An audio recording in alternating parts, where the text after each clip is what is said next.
Baik, selamat siang semuanya, salam sejahtera buat kita semua. Dan saya Firlian Anugranduru kembali lagi untuk membahas atau memberikan pendapat tentang diskusi 3 ini.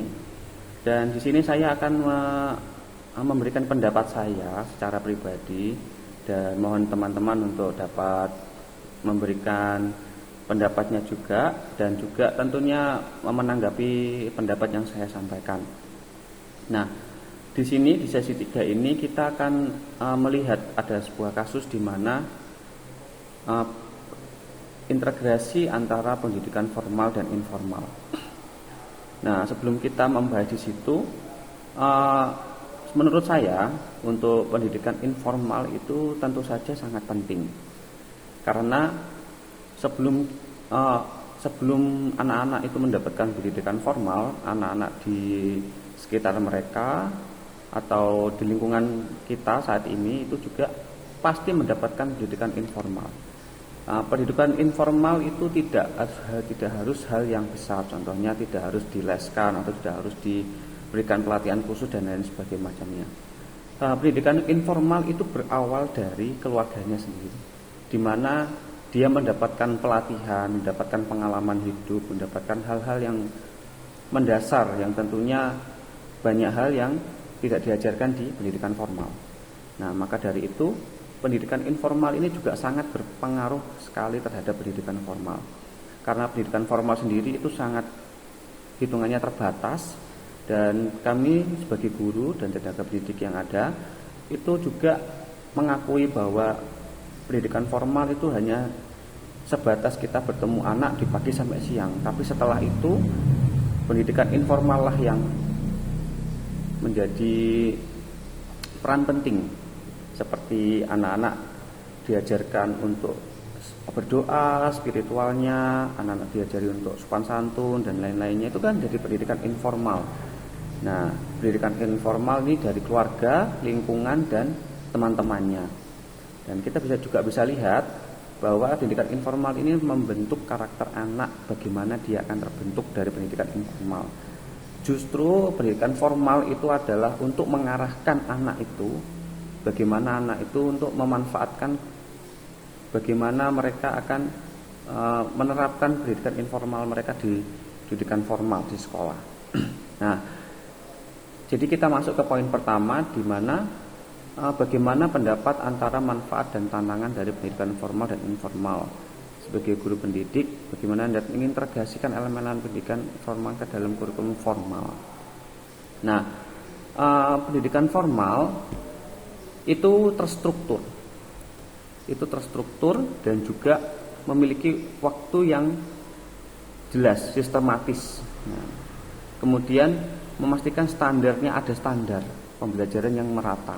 Jadi pendidikan formal itu tersistematis. Dia itu seperti harus menjadi seperti ini, harus seperti ini, dan mendukung perkembangan kognitif secara akademik. Pendidikan formal itu rata-rata dan kebanyakan itu perkembangannya secara kognitif dan akademik. Nah, tetapi kalau pendidikan informal itu dia fleksibel dan tidak dalam metode pembelajaran dan mendorong kreativitas, kemandirian dan keterampilan sosial. Jadi dalam pendidikan informal itu sedikit sekali itu membahas tentang kognitif dan spiritual perkembangan akademis. Jadi informal itu cenderung dia kemandirian terhadap sesuatu dan mendorong kreativitasnya. Nah, sumber belajarnya sangat beragam dan termasuk pengalaman keluarga, juga budaya lokal dan teknologi. Nah, tantangannya kalau pendidikan formal itu fokus pada akademik, bisa mengurangi perkembangan keterampilan non-akademik atau non-kognitif. Ya, kurangnya fleksibilitas. Nah, tapi kalau pendidikan informal itu tantangannya dia tidak memiliki standar. Nah, tidak semua keluarga memiliki akses dan sumber pendidikan yang sama. Jadi tidak semua keluarga sama. Jadi mereka diperlakukan keluarga mereka itu tentunya tidak sama dengan satu keluarga dan satu keluarga lain dan sulit diukur secara sistematis. Nah, terus bagaimana meningkatkan keterampilan sosial, kreativitas, meningkatkan pengetahuan dalam kehidupan dari siswa. Nah, itu kembali lagi. Jadi di dalam lingkungannya, di dalam lingkungan keluarga maupun lingkungannya itu, mereka itu selalu belajar tentunya. Anak-anak itu selalu belajar di luar pendidikan formal. Di pendidikan informal, anak-anak itu belajar bagaimana dia menghargai, memaafkan, dan lain-lain sebagainya. Itu adalah pembelajaran informal. Jadi di luar sekolah, mereka tetap terus belajar, tapi pembelajaran informal. Jadi informal itu tidak semerta-merta hanya kita melaskan anak. Nah itu memang pendidikan informal, tapi tidak hanya sebatas itu. Pelajaran yang dapat diterima anak, contohnya anak dapat memaafkan orang, anak dapat mengembangkan bakatnya, itu pendidikan informal. Nah seperti contohnya saya punya satu murid, dia itu memiliki bakat menggambar.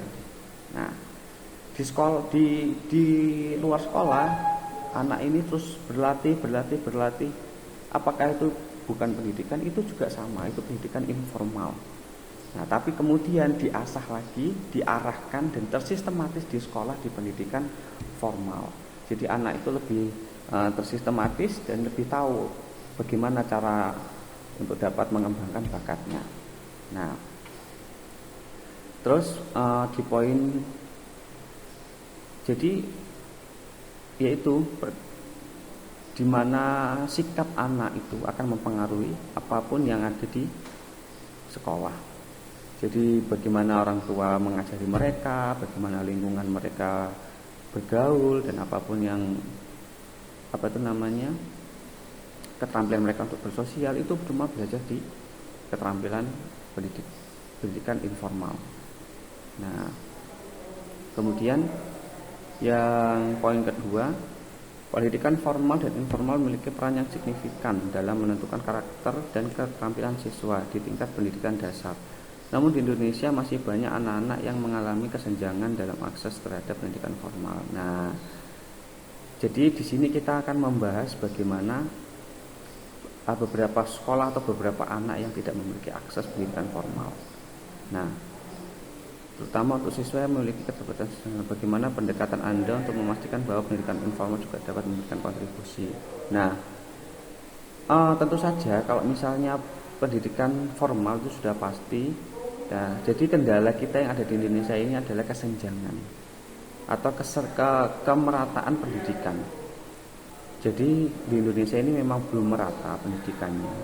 Jadi banyak hal atau banyak anak yang belum bisa mendapatkan pendidikan formal.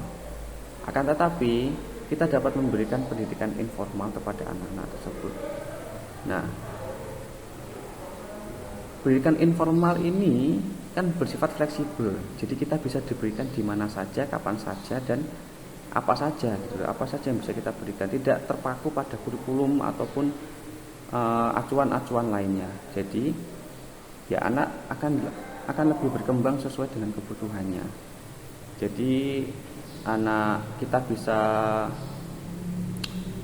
bisa melaksanakan kelas online contohnya. Tapi kalau misalnya anak-anak yang keterbatasan akses pendidikan formal tentunya masih belum sampai di situ. Tapi kita bisa melakukan kelas informal, karena di daerah saya itu ada sebuah komunitas yang mana itu mengumpulkan anak-anak yang tidak dapat sekolah. Dikumpulkan, nama komunitasnya Peduli Kasih. Jadi anak-anak dikumpulkan setiap hari Selasa dan Kamis. Mereka akan belajar sesuatu di sana, tapi pelajarannya tidak tentu apa. Dan itu tetap memberikan dampak positif karena anak akan belajar. Karena belajar itu tidak harus semata-merta kita membaca buku, terus kemudian kita hafalkan, kita ujian dapat nilai, itu tidak seperti itu. Kita tahu suatu hal, kita mempraktekannya dengan baik, dan itu berdampak baik kepada orang, itu kita sudah termasuk belajar. Kita berubah yang hari ini kita seperti ini dan besok kita berubah menjadi lebih baik, itu tetap belajar. Karena belajar, jika anak bisa berubah, itu dia sudah belajar. Seperti itu. Mungkin ini sedikit pendapat saya. Mohon maaf jika banyak kata-kata atau kalimat yang salah dan sulit dipahami. Saya mohon maaf. Terima kasih.